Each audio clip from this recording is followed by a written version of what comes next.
ஐஷு, மித்ராக்கு உன் மேல பொறாமை ஐசு. என்ன சொல்றாரு?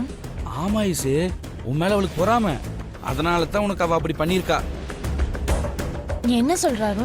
மித்ராக்கு என் மேல என்ன பொறாம? நீ ஆபீஸ்ல இருக்கும்போது மித்ரா உனக்கு கால் பண்ணி ஏதாவது டீடைல்ஸ் கேட்டாளா? ஆமா, ஆன்ட்டி கேட்க சொன்னதா மித்ரா எனக்கு ஃபோன் பண்ணி கேட்டா. நானும் கேட்டதுக்கெல்லாம் பதில் சொன்னேன். அப்புறம் என்ன? அவ கேட்டதுக்கெல்லாம் நீ சரியா பதில் சொன்ன பாத்தியா? அதுதான் பிரச்சனையே. என்ன சொல்றாரு? பதில் சொல்லலனா தானே பிரச்சனை. பதில் சொன்னதுல என்ன பிரச்சனை? நீ மித்ரா கேட்டதுக்கு கரெக்டா எல்லா பதிலும் சொல்லிட்ட. ஆனா நீ போன் கட் பண்ணதுக்கு அப்புறம் என்ன நடந்துச்சுன்னு தெரியுமா ஐசு? என்ன நடந்துச்சு? நான் ஒரு கேள்வி கேட்டா மறுபடியும் நான் கேள்வி கேட்காத அளவுக்கு ஒட்டுமொத்த பதிலும் உன்கிட்ட இருந்து வரணும். ஐஸ்வர்யா எப்படி பொறுப்பா இந்த ஆதிக்கடவுர் அகிலாண்டேஸ்வரியோட மருமகளா இருக்கான்னு பாத்தியா? அந்த மாதிரி நீ இருக்கணும். எப்படி நங்கூரத்தை நச்சுன்னு போட்டோமா? வேலை செய்து வேலை செய்து.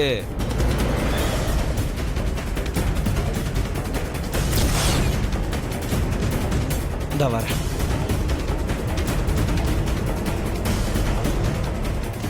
ஐஷு, அம்மா மித்ரா கிட்ட உன்னை பத்தி பெருமையா சொல்லிட்டு இருந்தாங்க ஐசு. அத அவனால தாங்கிக்கவே முடியல. அத அவ மனசுல வச்சுட்டுதான் அவ அப்படி பண்ணிருப்பா. எந்த சூழ்நிலையிலுமே உன்னோட கெத்த நீ விட்டு கொடுக்கவே கூடாது ஐசு. ஆமா, இல்ல இல்ல இல்ல தெரியாம தான் கேக்குறேன். மித்ரா விட நீ எந்த விதத்துல குறைஞ்சவ சொல்லு. என் ஐஷு யாருக்காவும் எதுக்காவும் மத்தவங்க முன்னாடி தலை குனிஞ்சு நிக்கவே கூடாது. ஆமா, அப்படியே கெத்தா கெத்தா கெத்தா நிக்கணும் என் ஐஷு. என் ஐஷு யாரு? கெத்தா நிக்கணும் எப்பவுமே. நான் யாருன்னு அந்த மித்ராக்கு நாளைக்கு காட்டுறேன். பண்ண பர்ஃபார்மன்ஸ் வீண் போகல, ஒர்க் அவுட் ஆகுது.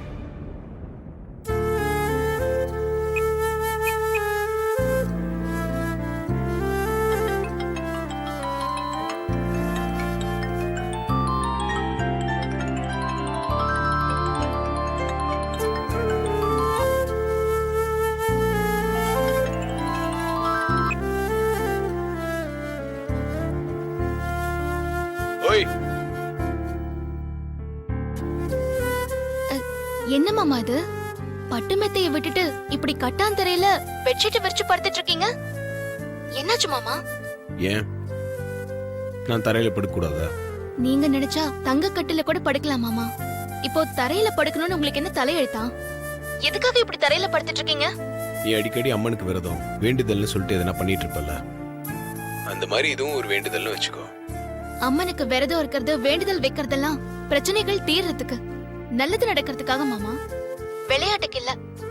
இப்போ நீங்க எதுக்காக தரையில படுத்திருக்கீங்க? எந்திரிச்சு பெட்ல படுங்க. நான் ஒன்னும் விளையாட்டுக்காகலாம் தரையில படுக்கல, ஒரு வைராக்கியத்துக்காக தான் தரையில படுத்துட்டு இருக்கேன். என்ன மாமா சொல்றீங்க? உங்க மனசுக்குள்ள அப்படி என்ன வைராகியம் இருக்கு? என்ன பார்வதி இப்படி கேட்ட? உன் கழுத்துல நான் தாலி கட்டி சட்டப்படி உன்னை நான் ரெஜிஸ்டர் மேரேஜ் பண்ணியிருந்தோம். நீ அங்கேயும் நான் இங்கேயும் இப்படி தனித்தனியா பிரிஞ்சு தானே இருக்கும். இதுக்கு ஒரு முடிவு வேண்டாமா? பிரிஞ்ச நம்ம 2 பேரும் ஒன்று சேரணும். அம்மா மனப்பூர்வமா உன்னை மூத்த மருமகளா ஏத்துக்கணும். எல்லாரும் பார்க்க என் பொண்டாட்டின்ற முழு உரிமையோட நீ பால் சம்போட என் ரூம்குள்ள வரணும். இதெல்லாம் நடக்கிற வரைக்கும் நான் தரையில தான் படுத்துட்டு இருப்பேன். நீங்க சொல்றதெல்லாம் சரிதான் மாமா. ஆனா அதுக்காக நீங்க இப்படி தரையில படுத்த உடம்ப வருத்திக்கணுமா? நம்ம நினைச்சது சீக்கிரம் நடக்கணும்னு உடம்ப வருத்திக்கிறதுல தப்பு இல்ல. அது மட்டும் இல்ல, நம்ம நினைச்சதுலாம் நடக்கிற வரைக்கும் இப்படி சில கட்டுப்பாடுகளை நமக்கு நாமே விதிச்சுக்கிட்டாதான் அடைய வேண்டியது நம்ம சீக்கிரம் அடையணும்னு மனசுக்குள்ள எண்ணம் இருந்துகிட்டே இருக்கும். நீங்க எவ்வளவு சமாதானம் சொன்னாலும் உங்களை பார்க்கும்போது மனசுக்கு ரொம்ப கஷ்டமா இருக்கு மாமா. நீ வீணா மனசை போட்டு குழப்பிக்காத. சாமிக்காக விரதம் இருந்தா நீ எப்படி நினைச்சுப்பியோ அந்த மாதிரி நினைச்சுக்கோ. சரிங்க மாமா, நான் போனை வச்சிட்டுமா? Good night. குட் நைட் மாமா. எல்லாருக்கும் காஃபி எடுத்துட்டு வா பார்வதி. சரிங்கம்மா. ம். ஆண்டி அதே மாதிரி காமெடி சொல்லமா?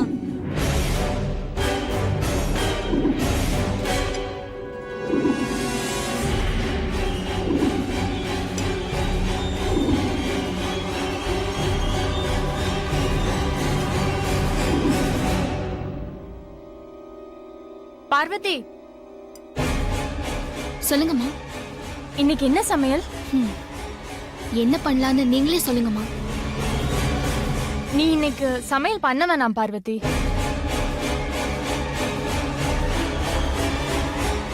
ஐஸ்வர்யா, ஏன் பார்வதியை சமையல் பண்ண வேண்டாம்னு சொல்ற? எல்லாம் காரணமா தான் அருண். காரணமா? என்ன காரணம் ஐசு, சொல்லு. சொல்றேன். இன்னைக்கு நானும் மித்ராவும் சமைக்க போறோம்.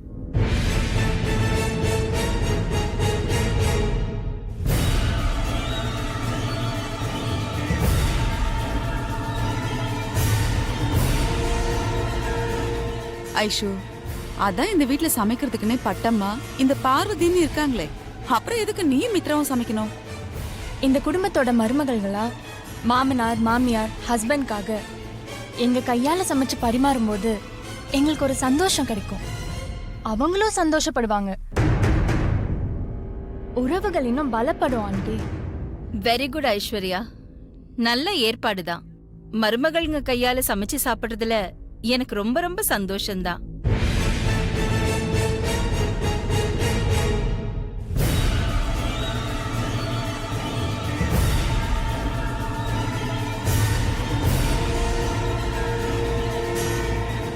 என்ன மித்ரா, நான் சொன்னதுல உனக்கு உடன்பாடு இல்ல போல இருக்கு.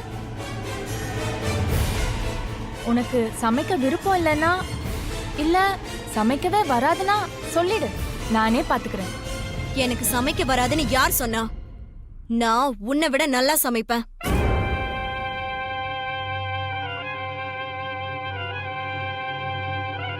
யார் நல்லா சமைக்கிறாங்கன்னு நமக்குள்ள வேணும்னா போட்டி வச்சுக்கலாமா? நான் எதிர்பார்த்த மாதிரியே என் வலையில நீயே வந்து மாட்டிக்கிட்ட. உங்களுக்குள்ள போட்டியில எதுக்கு மித்ரா? ஐஸ்வர்யா சொன்ன மாதிரி 2 பேரும் சேர்ந்தே சமைங்க.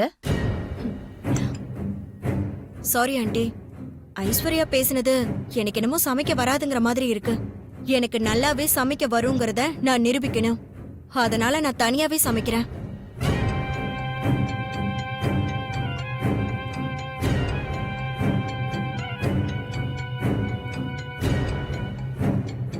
மித்ராவோட விருப்பம் அதுதானா நானும் போட்டிக்கு ரெடி தான் ஆண்டி.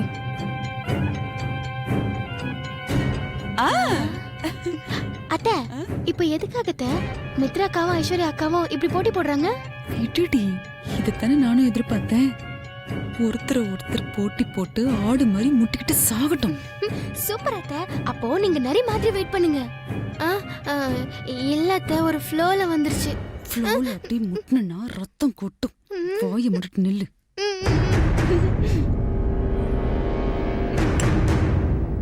மித்ரா, போட்டி அவசியமா? ஐஸ்வர்யா சொன்ன மாதிரி 2 பேரும் சேர்ந்தே சமைக்கலாமே. இல்ல மாமா, மித்ரா சொல்றதுதான் கரெக்ட். என்னதான் சமையல் நல்லா தெரிஞ்சிருந்தாலும் ஒருத்தருக்கு ஒருத்தர் தனித்தனியா சமைக்கும் போதுதான் அவங்க திறமை வெளிப்படும். நாங்க 2 பேருமே சமைக்கிறோம். நாங்க சமைச்சத நீங்க எல்லாருமே சாப்பிட்டு பார்த்துட்டு ரிசல்ட்ட சொல்லுங்க.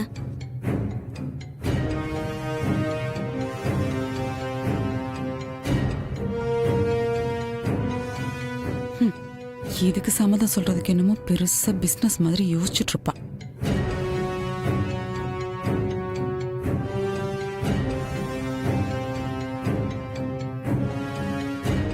ஆரோக்கியமான போட்டி எப்பவுமே நல்ல விஷயம்தான். உங்களுக்குள்ள இது ஆரோக்கியமான போட்டியா இருக்கணும். இருக்குங்கிற நம்பிக்கையில நான் இதுக்கு சம்மதிக்கிறேன்.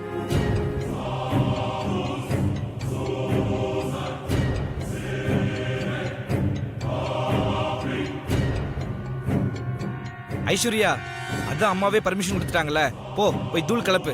2 பேரும் ஒரே நேரத்துல சமையல் பண்ண முடியாது.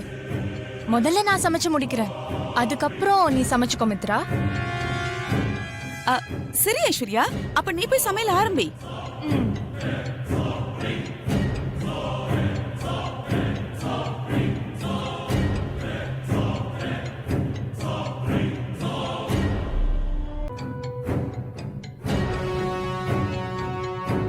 ம் வெஜிடேரியன் நான் தான் சமைச்சேன் ஆண்டி. நான் அசைவம் சமைச்சேன் ஆண்டி.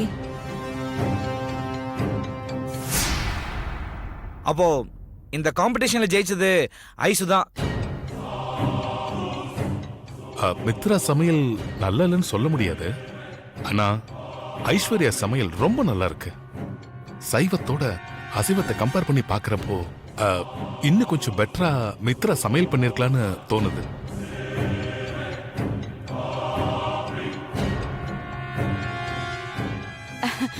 அக்கா நீங்க என்னக்கா சொல்றீங்க? ஐஸ்வர்யா அளவுக்கு இன்னும் மித்ராவுக்கு சமையல் வரலன்னு தான் சொல்லணும்.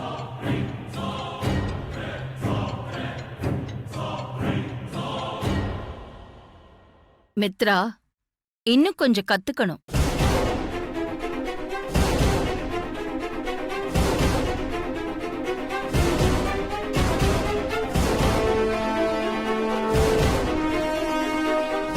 ஓகே, எனக்கு நல்லா சமைக்க தெரியலன்னே வச்சுக்குவோம்.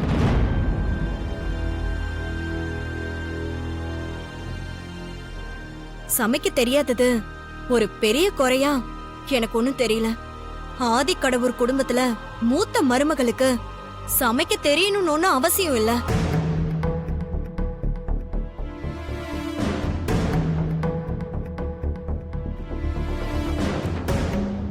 அப்படி இல்ல மித்ரா. சமையல் தானேன்னு சாதாரணமா நினைக்காத. மனுஷனுடைய அடிப்படை தேவைகள்ல முதன்மையானது உணவு. அதை தயார் பண்றதையும் பரிமாறுறதையும் எல்லா பெண்களும் நல்லாவே தெரிஞ்சு வச்சுக்கணும். ஆண்டி, நான் இப்படி கேக்குறதுக்காக நீங்க என்ன தப்பா நினைச்சுக்க கூடாது. உங்களுக்கு சமைக்க தெரியுமா?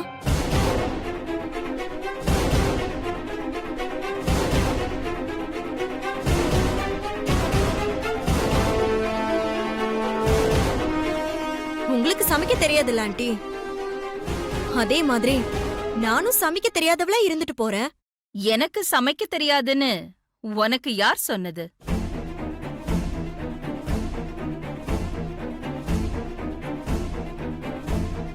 ஏங்க, என் சமையல பத்தி நீங்க கொஞ்சம் சொல்லுங்க. பிசினஸ்ல எப்படி நம்பர் 1 அதே மாதிரி அகிலா சமையல்லையும் நம்பர் 1.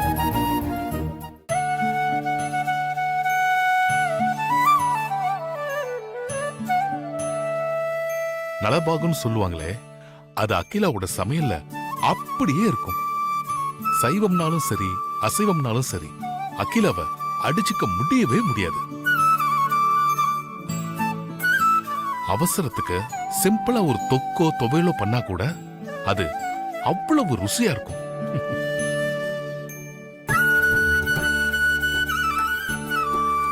அதுவும் மருந்து குழம்புன்னு ஒண்ணு வச்சா அது அவ்வளவு அற்புதமா இருக்கும். ஒரு வாரம் வச்சிருந்து 3 வேளையும் அதை அப்படியே சாப்பிடுவாங்க.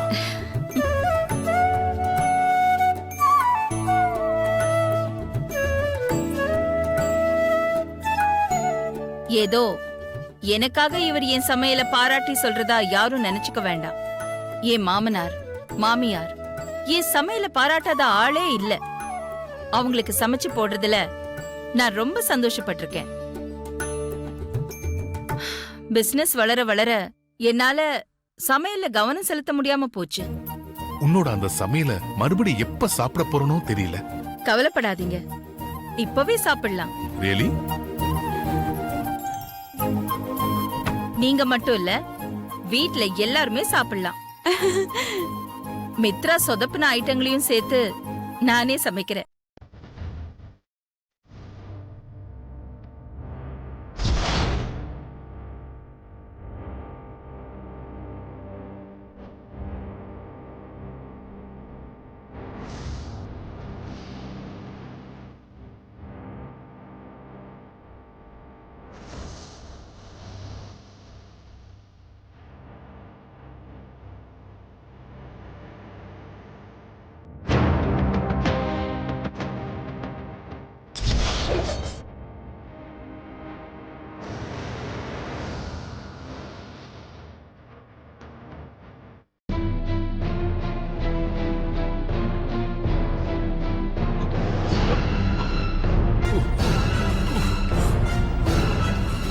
என்னாச்சு? என்ன என்னங்க அக்கா? இதோ நிக்கிறாளே இவதாக்கா. கொதிக்க கொதிக்க சூப்பை கொண்டு வந்து மாமா கையில கொட்டி விட்டா.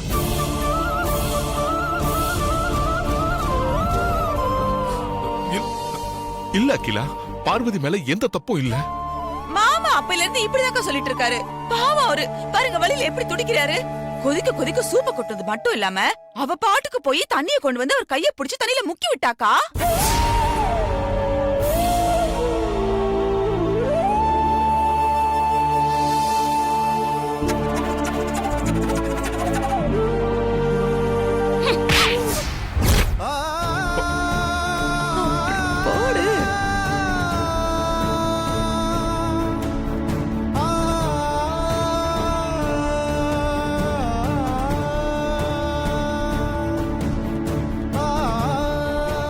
அறிவில்ல உனக்கு? ஏன் இப்படி பண்ண? அகிலா, ஆதி, டாக்டருக்கு கால் பண்ணு. ஆண்டி நான் ஏற்கனவே டாக்டருக்கு கால் பண்ணிட்டேன் ஆண்டி.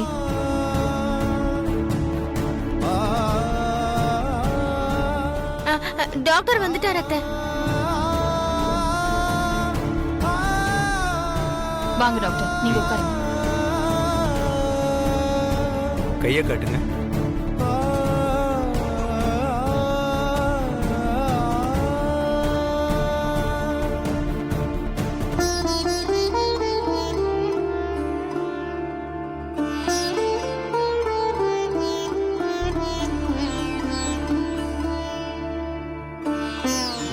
சூடுபட்ட கையில யார் தண்ணி ஊத்துனது? இதோ, இங்க நிக்கிறாளே இவதான் டாக்டர். அவதான் சோப்பையும் கொட்டினா அதுக்கப்புறம் தண்ணியை கொண்டு வந்து மாமா கையும் முக்கி விட்டா.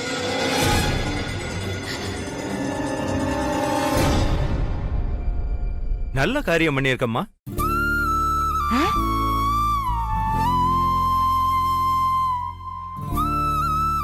தீக்காயம் பட்டாலோ இல்ல இது மாதிரி சூடான எதையாவது கொட்டிக்கிட்டாலோ பாதிக்கப்பட்ட இடத்துல முதல்ல தண்ணி தாமா ஊத்தணும்.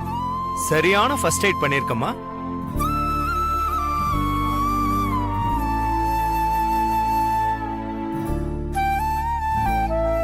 நிறைய பேருக்கு இது தெரியாது. பரவாயில்ல, நீ தெரிஞ்சு வச்சிருக்கம்மா. இந்த பொண்ணு மட்டும் இத சரியான நேரத்துக்கு செய்யலன்னா உங்களுக்கு காயம் ரொம்ப பெருசா இருக்கும் sir. Thank God. No problem. நான் எழுதி கொடுக்குற ஆயின்மெண்ட் அப்ளை பண்ணீங்கன்னா சரியா போயிடும்.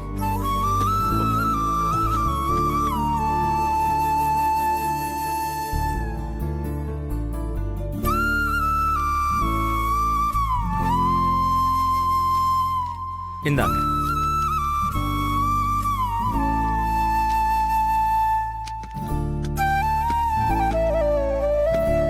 அப்ப நான் வர்றேன் மேடம். வர்றேன் சார்.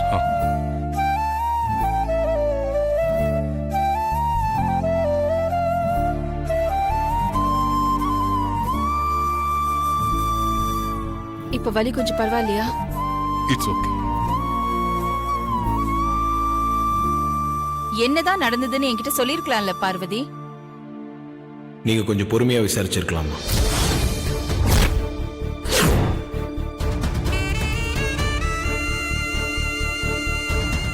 சாதாரணமாவே உங்க முன்னாடி பேசுறதுக்கு பார்வதி பயப்படுவா. நீங்க கோவமா இருக்கும்போது எப்படிமா பேசுவா?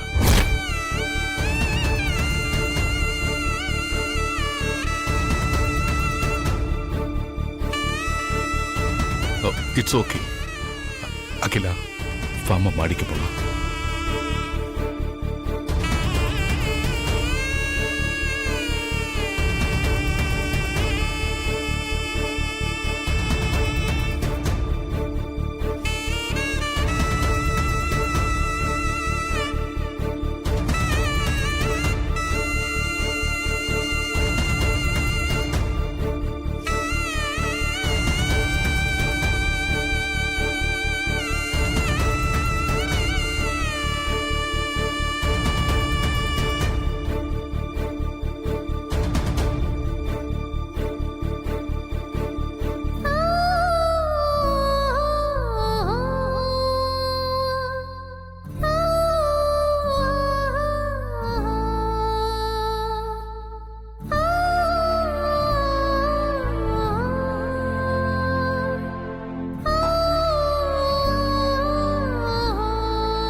அதுக்கப்புறம் சித்தின்னு கூட பார்க்காம அந்த சமையல்காரிக்கு சப்போர்ட் பண்ணிக்கிட்டு என்ன கை நீட்டி அடிச்சான்.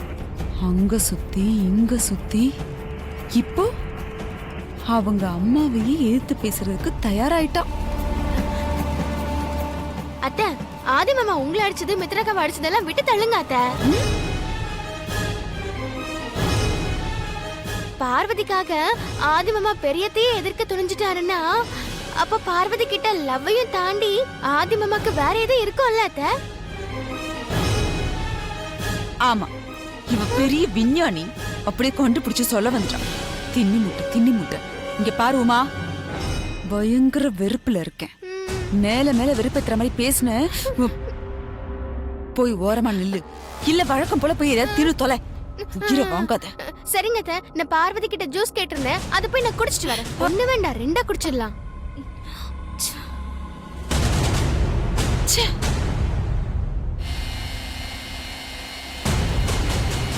பார்வதி, சொல்லுங்க மாமா. நான் கேட்ட ஜூஸ் ரெடியா?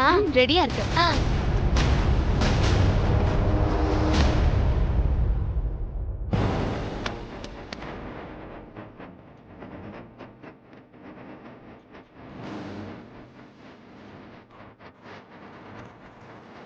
இவன் என்ன மெட்டிய கையில போட்டிருக்கா?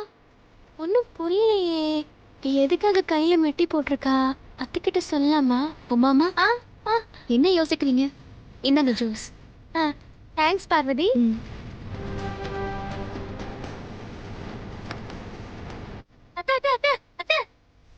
என்னடி ஜூஸ் நல்லா இல்லையா? நீதான் எப்படி இருந்தாலும் குடிப்பிய, குடி. அது அத்த, கால் விரல்ல போட வேண்டிய மெட்டிய அந்த பார்வதி கை விரல்ல போட்டிருக்காத்த. என்னடி லூஸ் மாதிரி உளர்ற? ஐயோ அத்தை, நான் ஒன்னும் உளரல. பார்வதி கை விரல்ல மெட்டி போட்டிருக்கிறத நான் 2 கண்ணாலையும் பாத்துட்டு வந்ததை உங்ககிட்ட சொல்றேன்.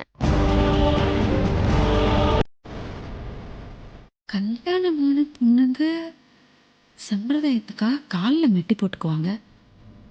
இவ எதுக்கு கையில மெட்டி போட்டுட்டு சுத்துறா?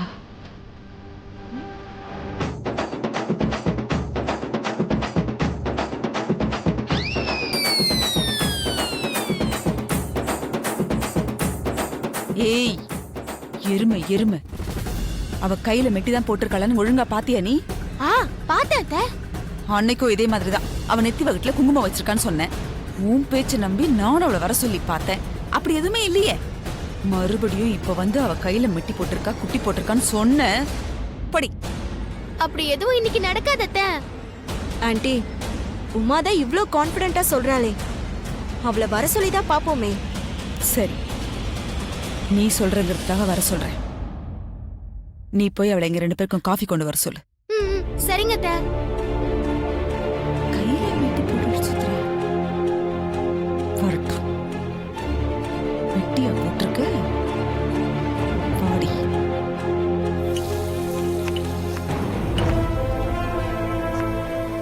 பார்வதி, சொல்லுங்க மாமா. அத்தைக்கும் மித்ராக்காக்கு கொஞ்சம் காஃபி கொண்டு வரியா? சரிங்கம்மா, கொண்டு வரேன். சரி பார்வதி.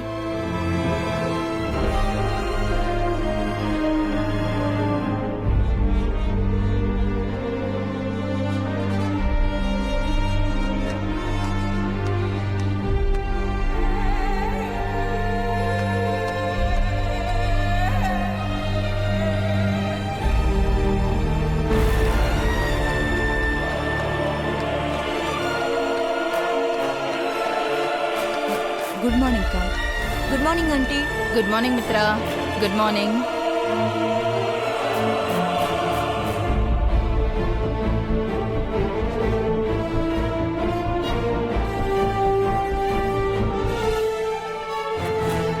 அம்மா, காஃபி.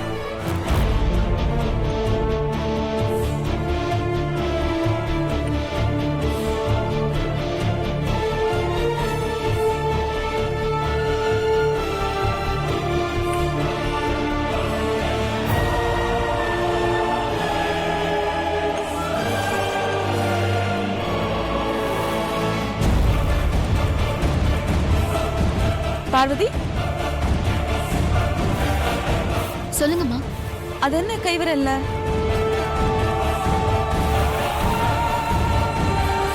பார்த்த மோதிர மாதிரி தெரியலையே, என்னது அது? எனக்கு ஒன்றும் ஆகுறது இல்ல.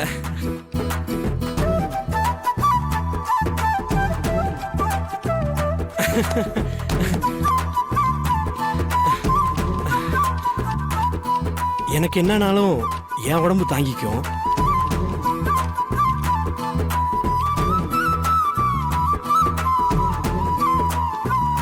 ஆனா உன் உடம்பு தாங்குமா? அபிராமி அபிராமி.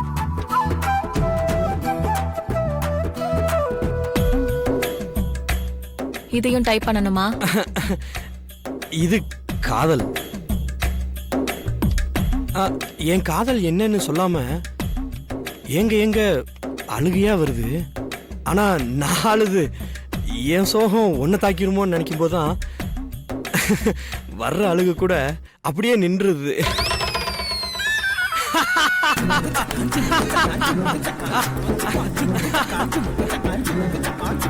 இது மனிதர் உணர்ந்து கொள்ள மனித காதல் அல்ல, காதல் அல்ல, காதல் அல்ல. அதையும் தாண்டி புனிதமானது, புனிதமானது, புனிதமானது.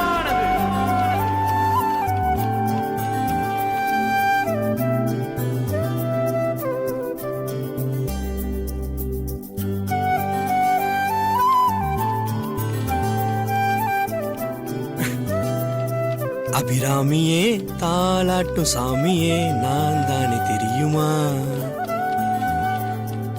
சிவகாமியே சிவனில் நீயும் பாதியே அதுவும் உனக்கு புரியுமா? என்னது இது? நம்ம குணா கமல் ரேஞ்சுக்கு பில்டப் பண்ணி லவ்வ சொல்லியிருக்கிறோம். அவ சைட்ல இருந்து எந்த ஒரு ரியாக்ஷனுமே இல்லையே.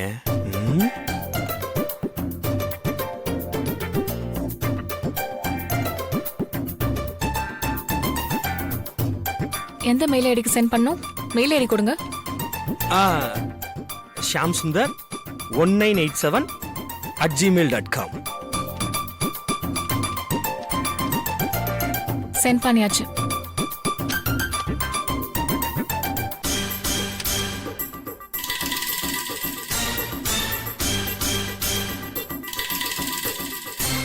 என்னது இது? நம்ம கஷ்டப்பட்டதெல்லாம் வேஸ்டா போச்சே.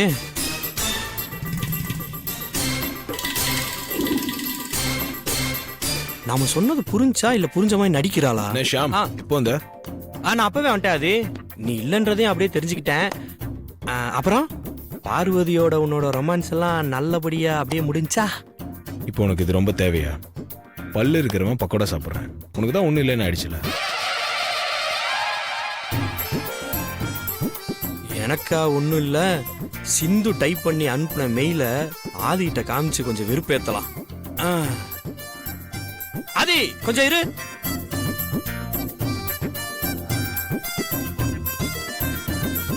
என்ன? நீ எப்படி என்ன பார்த்து ஒன்றும் இல்லைன்னு சொல்லலாம்? எங்களுக்கும் ரொமான்ஸ் பண்ண ஆள் இருக்கு. யாரு? சிந்து தானே? சிந்து தான் என்ன முடிவு பண்ணலன்னு நினைக்க சொல்லிட்டாங்களா? சிந்து முடிவு பண்ணலன்னு சொன்னா அதோட எல்லாம் முடிஞ்சு போச்சா? என் காதல் ஒன்றும் ஒரு பக்க சிறுகதை இல்ல, ஷார்ட்டா முடிஞ்சு போறதுக்கு. அது ஒரு நெடுங்கதை, பல பாகங்களை கொண்ட பிரம்மாண்ட நாவல் மாதிரி. சாம்பிளுக்கு இந்த மெயில வேணா படிச்சு பாரு. இந்தா. என்ன மெயில் இது? நீ பார்வதி கூட கார்டன்ல ரொமான்ஸ் பண்ணிட்டு இருந்த இல்ல, நான் வீட்ல சிந்து கூட ரொமான்ஸ் பண்ணிட்டு இருந்தேன். அப்ப அமிச்சுக்கிட்ட மெயில் தான் இது. இந்தா படிச்சு பாரு.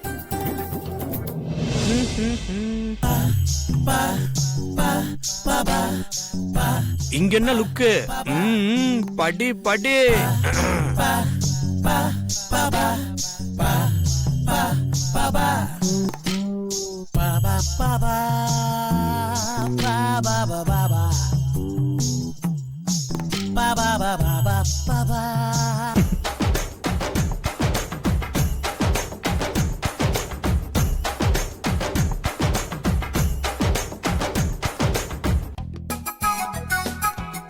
ஆதி ஒரு நிமிஷம், எதுக்கு சிரிக்கிற? சிரிக்காம வேற என்ன பண்றது? சரி, நீ இந்த மெயில் படிச்சியா? நான் சொல்ல சொல்ல சிந்து தான் டைப் பண்ணி மெயில் அனுப்பிச்சு விட்டுச்சு. நான் இன்னும் பார்க்கலையே. முதல்ல சிந்து என்ன டைப் பண்ணிருக்காங்கன்னு நீயே படிச்சு பாரு. லவ்ங்கிறது ஒரு ஃபீலிங், அது மனசுக்குள்ள இருந்து பொங்கி வரணும்.